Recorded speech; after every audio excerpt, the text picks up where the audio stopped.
back. Our next guest has launched a new program called Pro Bono for Economic Equity. Now, that's an initiative that allows employees at SAP North America to lend their skills and talents to Black-owned businesses and help them address business problems. We're joined now by DJ Paoni, president of SAP North America.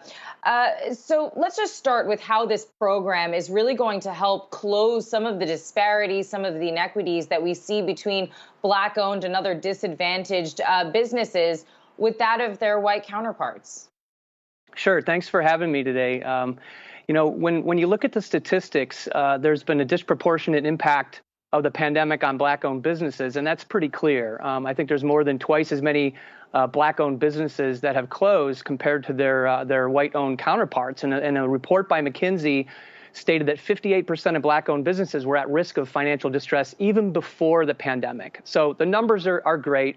SAP's always been a company that's focused on, helping our customers run better and build a stronger and more sustainable business. And so if you look at the big picture here, we have a very strong culture centered around D&I, right? We're very active in the communities that we serve. And so we're always looking for ways to double down on our commitment to serve those who are underrepresented. So as you mentioned, we launched this Pro Bono for Economic Equity program. I know it's a mouthful.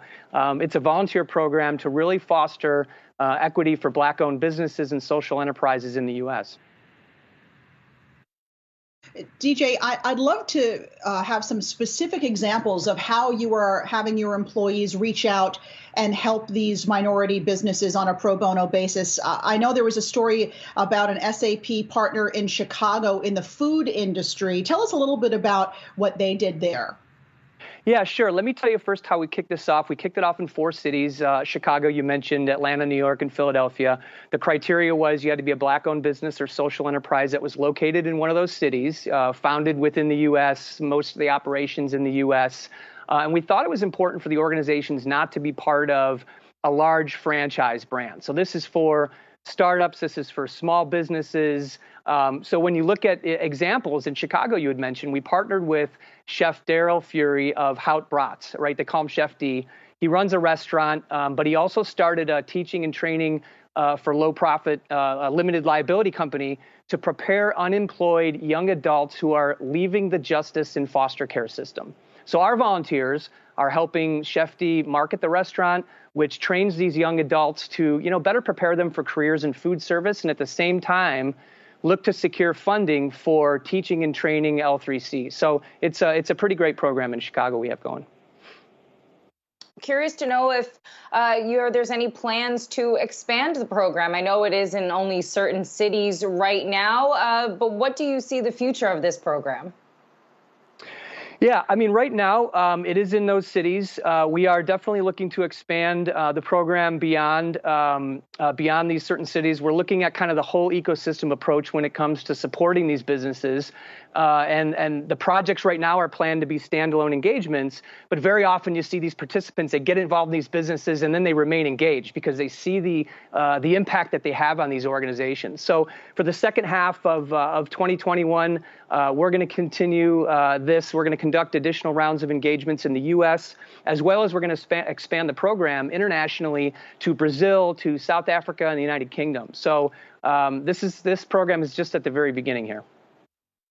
How do you even begin to choose, DJ, the companies that can participate in this, and what's the criteria?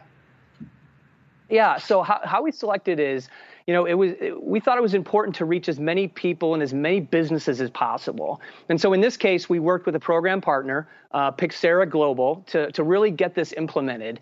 They're a non-for-profit based in D.C. That we've worked with for almost a decade, and they helped us establish a number of partnerships with other organizations, such as Black Chambers of Commerce in each of the cities, so that we can cast a very wide net for businesses to apply to the program. And at the end of the day, Pixera really made this happen. But as I was going down the path before, the criteria was you had to be a Black-owned business or a social enterprise located in one of those cities, founded in the U.S. You had to be under 50 employees as well. So this was for the smaller companies that might not have the resources available to them to really get to where they need to be from a business standpoint. All right, DJ Paoni, president of SAP North America. Thanks so much for joining us today.